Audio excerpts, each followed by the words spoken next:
How do you describe the kind of words that you say to yourself? Are they hurting or loving words? If you want to have a grateful life, you are right where you should be today. Welcome to the Grateful Circle podcast, where we talk about gratitude, self love, and faith. I'm your host, Christine Grace Tome, and thanks for joining me today as we grow a grateful heart for a grateful life. This is the second part of the 10 acts of self love that I promised you about.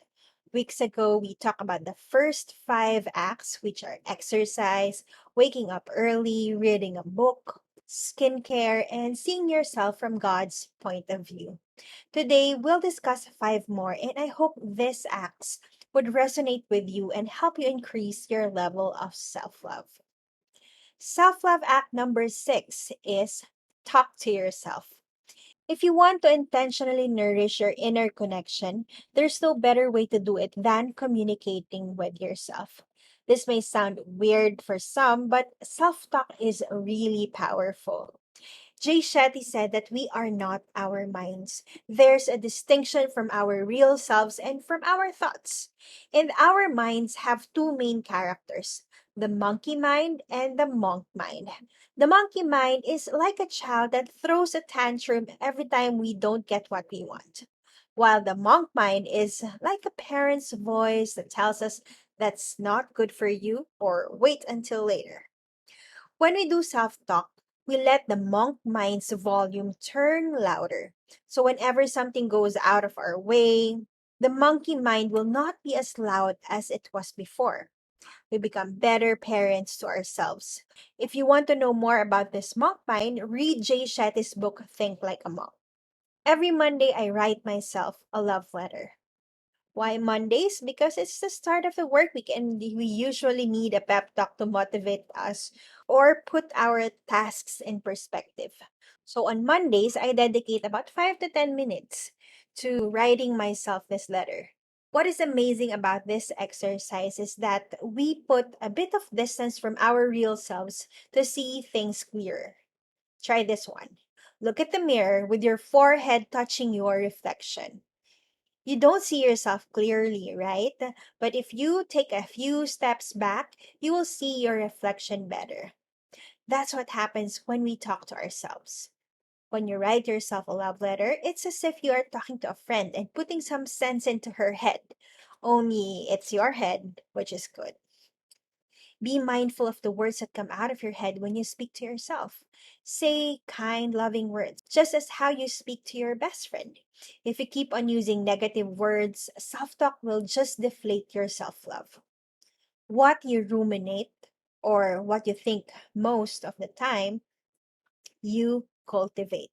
I'll repeat it. What you ruminate, you cultivate. If you keep on replaying sad words to yourself, you're just leading yourself to more sadness. My therapist advised me to practice self kindness by repeating kind, compassionate phrases to myself. Let's say these words together. Repeat them after me. You're having a rough time, but you'll make it through. You're strong and you can move through this pain. You're trying hard and you're doing your best. How do you feel after saying these words? These words work like magic to me every single time. Let's go to self love act number 7. Manage your funds wisely.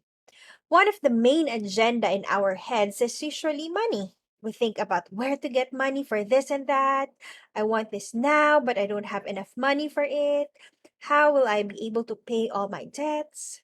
These thoughts have built their fortress in our mind and decided to put their main headquarters there. It's time to make the bulldozer and try to remove this from our heads. If money is your constant problem, then let's find solutions to solve them.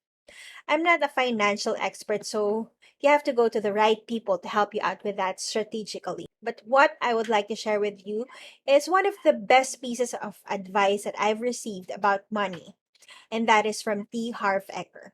So he said that you should separate your income into jars, which could be real jars or bank accounts, or e-wallets. Label each according to their purpose. I've renamed some of them to make them easy to remember. So there's a jar for must, for save, learn, play, invest, and give. He advised that a certain percentage of our income must go to each of this jar. But of course, that's flexible. You can read more from his website about this system, but I would like you now to focus on the last three jars that I mentioned: play, invest, and give.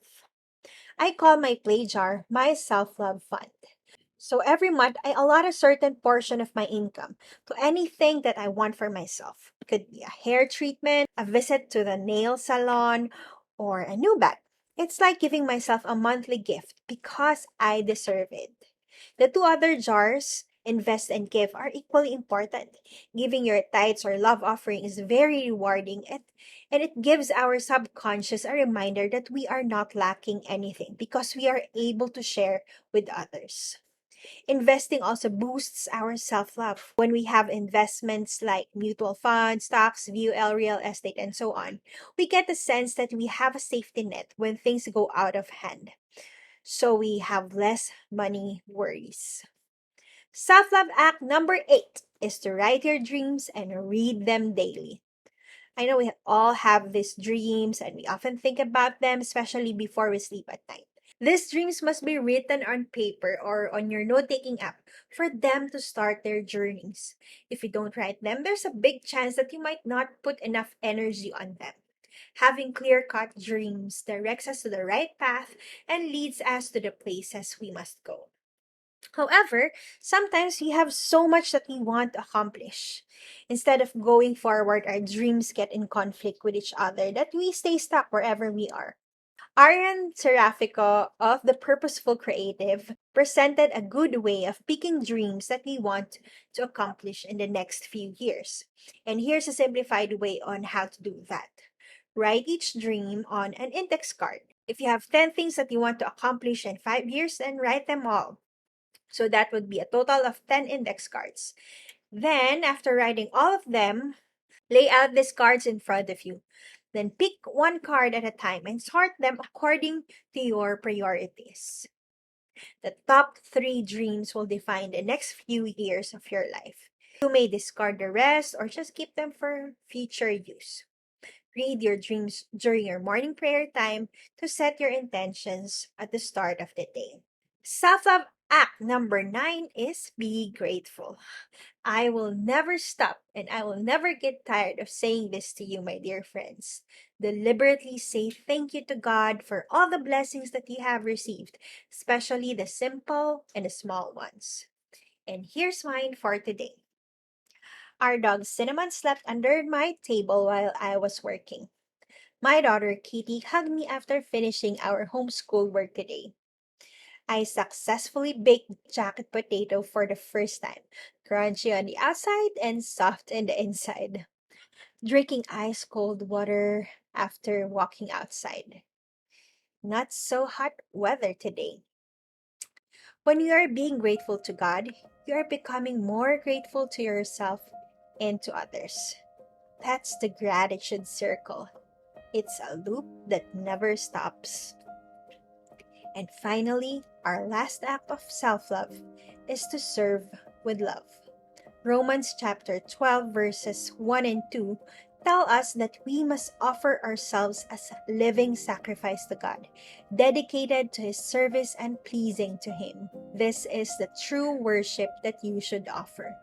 Do not conform yourselves to the standards of this world, but let God transform you inwardly by a complete change of your mind. Then you will be able to know the will of God, what is good and is pleasing to Him and is perfect. We are all created to serve, and if we fail to do that, we are not loving ourselves. Serving doesn't need to be a grand production number where you abandon your family and dedicate your life to the poorest of the poor. Wherever you are, you can serve with love. Are you at home with your family? Cook a yummy meal for them with a smile on your face. Are you working in the office? Mentor your new office mate. This life of service is not just unique to Catholics or Christians. Even monks believe that the highest purpose of life is to live in service. Serve with intention, and that intention is to love. Love yourself today, and everybody else benefits. Shout out to all the listeners who are sending love over Instagram and Messenger. I am honored and blessed to know that this podcast is making an impact in your lives. Please know that you are in my prayers. Let's help more people get inspiration. Follow this podcast and share this to a friend. It's a joy to journey with you towards a grateful heart. You are a blessing to me. I claim a grateful life for you and me.